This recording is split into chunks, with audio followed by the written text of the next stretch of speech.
Veronica Jackson. I'm the Executive Director of Pivot. Thank you for coming. Thank you for having me. Thank you.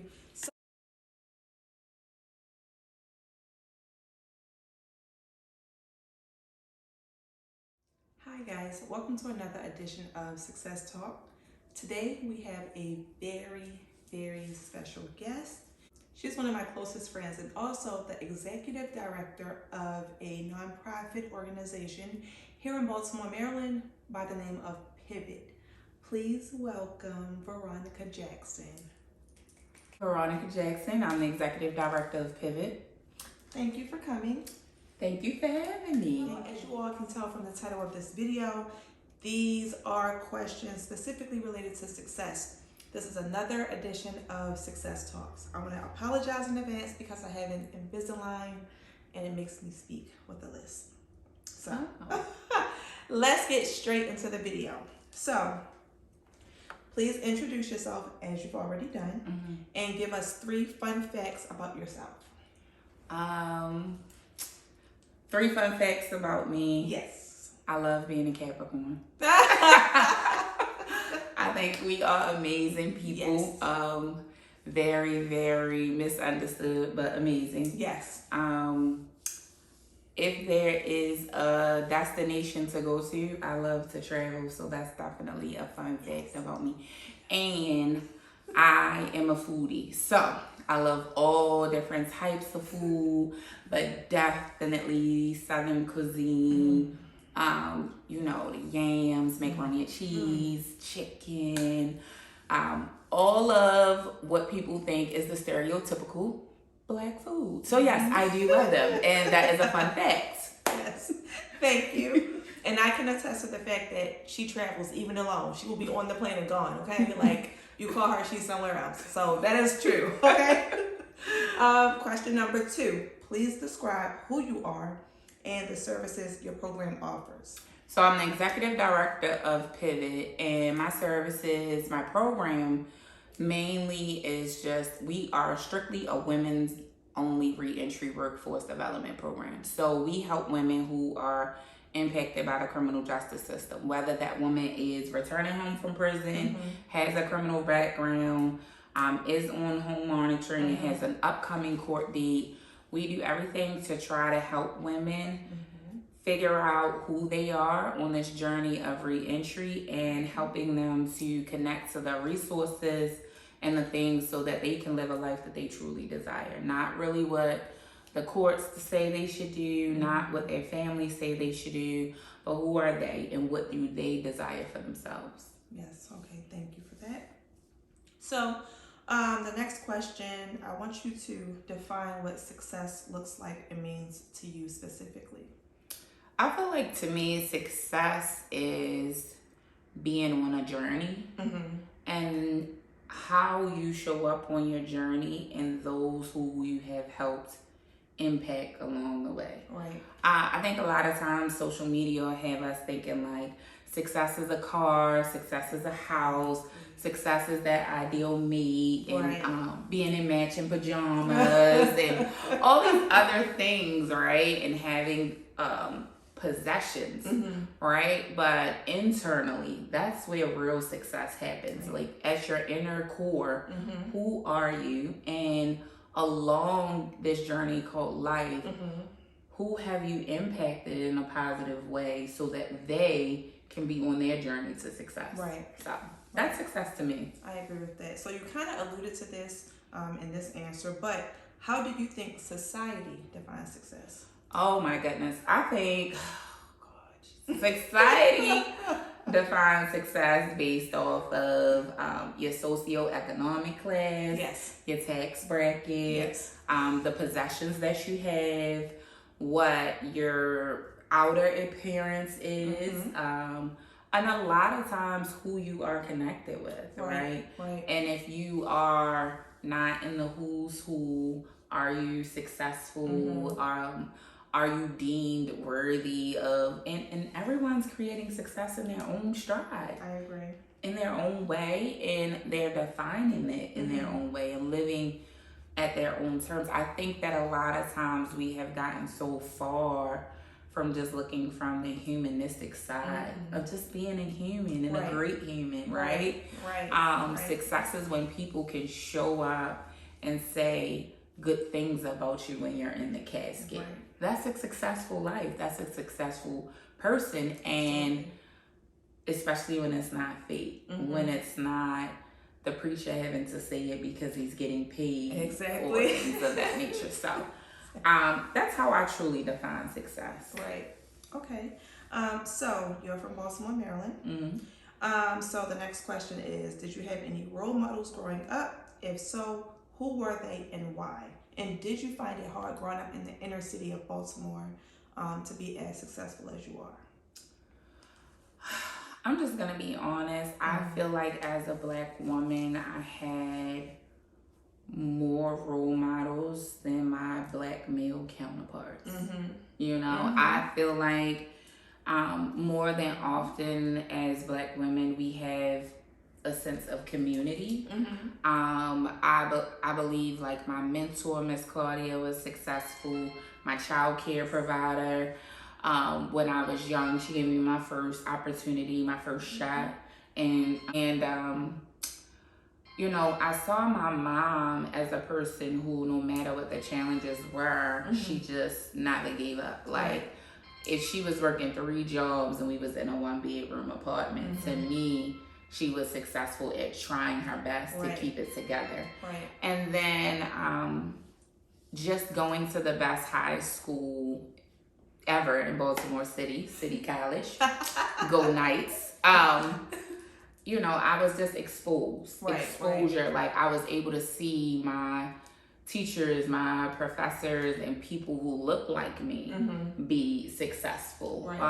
And just do things that I couldn't even begin to imagine, right? And so I personally believe that I was just fostered around, and these were women who weren't in the news, you know, who weren't making the Sun, or who wasn't on WBAL, you know. And so I do believe that I saw examples of success and people who definitely poured into me along the way. But I do believe that that's something we see as women. But we don't necessarily always see that for our male counterparts.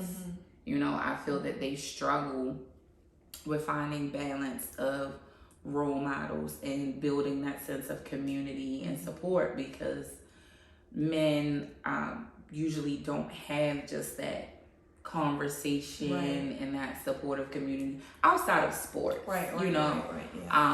But I don't want to speak and generalize, but I just feel that I definitely had more role models and people to pour into me than I believed, you know, like my brothers, my cousins, and things like that. So the next question is, please share what the journey to becoming an executive director looked like for you when you first started compared to how it is now. And she's amazing because she's very like modest, but she does her thing. So yeah. When I first started, it was rough. You know, I was really having a hard time trying to figure out, like, do I need to be in spaces and having certain seats at certain tables, and then stop trying to battle internally with staying true to who I am and the mission and the work. And then I just remember one day just saying, like, I don't need a seat at certain tables. I know people who are passionate, who care, who are, and I can build my own community. And when you align yourself with people who understand and share the same passions and the visions that you do, it definitely makes it a lot easier for you to walk in the strides that are for you. You know, I think it's going better. But you know, it also was a major learning curve for me. I've always known how to lead, and I've always had that passion for people. Learning like the business side of being an executive director, learning how to be super vulnerable in moments where everything is on your shoulder, and showing people that, listen, I'm doing the very best I can, and we gonna get it done. Just trust in me. And so now that I feel like I'm 3 years in, I feel like I've gained mainly the trust of the people underneath of me, and my staff are more like my family. I believe that culture is important. You want a place where people show up to work and they want to be there. Right. I remember being in different environments where I worked and I hated showing up to work. Right. You know, and so I never want that for any organization that I lead, any culture that I'm a part of. I want people to always be seen. I want them to feel valued. I want them to feel respected, and I want them to feel like they are a part of the collaborative process. Okay. Now, this question isn't here, but based off of what you just said, if you could give any advice to someone who's aspiring to be an executive director, or who may be a single mom, or who may be a double minority, or who just may be dealing with some issues, what advice would you give them to help them combat feeling insecure or having, the complex that they don't belong there and things of this nature, and imposter syndrome? Like, what's some advice that you would give them to help that? I will always say, know that you're the expert.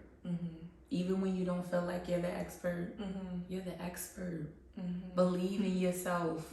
Nobody in that room is made up of what you're made up of. Right.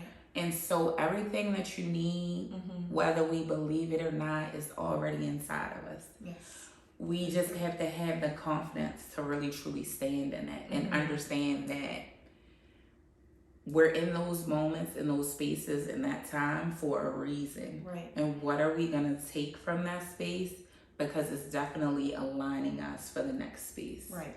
Whether you're a single mom, whether you are a minority in a majority room, because that happens so much, understand that you are there for a reason. Absolutely. And sometimes you have to take breaks. Yes. Like, adjust your crown, come back in and be like, because it gets to the point where you're like, whoo, exactly. All right. But never forget who you are and why you're there.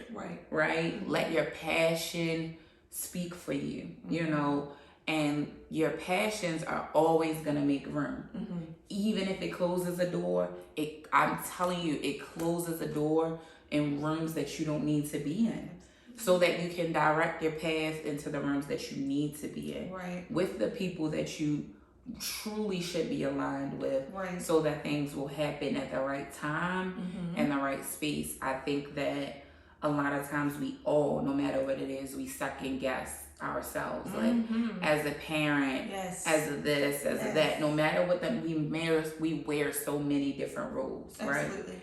But standing in your truth of who you are, and knowing that there's nobody else. It could be 9 million people in that room. Right.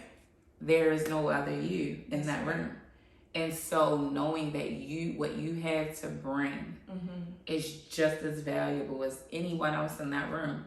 I don't care what their degree says. That's right. I don't care what their socioeconomic status is. I don't care what their zip code is, or how many followers or influencers or any of that.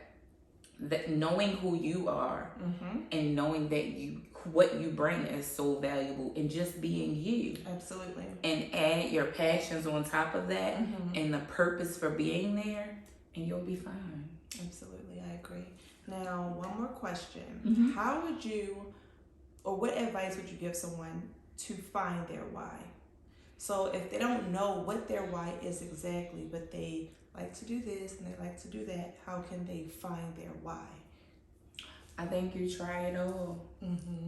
You try it all. And then the moment that thing sparks you, when you're like, oh, I think I'm interested in nursing, or I think I'm interested in this, and you will know. Right. Your path and your passions will find you. Yes. But they never will if we don't try. Exactly. Right? So you have to ignite. It's like try it all. And when it is for you and it gets you that feeling in your gut, you know that that's the thing. That's for you. So a lot of times we overthink and be like, oh, how do I get started in this? I'm not going to be good at this, but I really am intrigued by it. If it intrigues you, try it. Yeah. It's a big thing in my office and say, if you thought about it, try it. And because you never know what could unfold from it. Absolutely. And as a special Capricorn, when people tell us that we can't do something, now we're super motivated to do it 10 times more, right? And so also listen to that. Listen to when people say, no, you're not going to be able to, you know, and what if it really aligns with who you are and what you think you want for yourself, because your wants could change. Right. What I wanted to do at 20 could change from what I want to do at 40. And it's going to probably change at 60. And it's okay, because it's a journey. It's not a stop hard destination of this is what you should be and this is all you can be. Right. And so I just say, ignite it all, try it all. And when you get that passion, that fire in your belly, you know that that's what it is for you. Absolutely. All right. Is there any other advice you would like to give to those watching, or anything else you would like to add? I would just say, remember how phenomenal we all are. Absolutely. We're all human beings just trying to figure this thing called life out. Absolutely. And the more we journey this road called life, make way for empathy, compassion, and love. But at the essence of it all, we all are rooted in love. Absolutely. And so just keep loving on each other and keep following who you are. And no matter what, just believe. Yes. Believe, even in the darkest moments. Like, believe in the midnight hours when things are really, really looking dark. Believe that you are here for a reason, for a purpose. And never give up on your beliefs, even when other people don't believe in you. Absolutely. Thank you so much. It was such a pleasure speaking with you. Thank you so much for coming, and we'll see you in the next video, guys. Bye. Bye.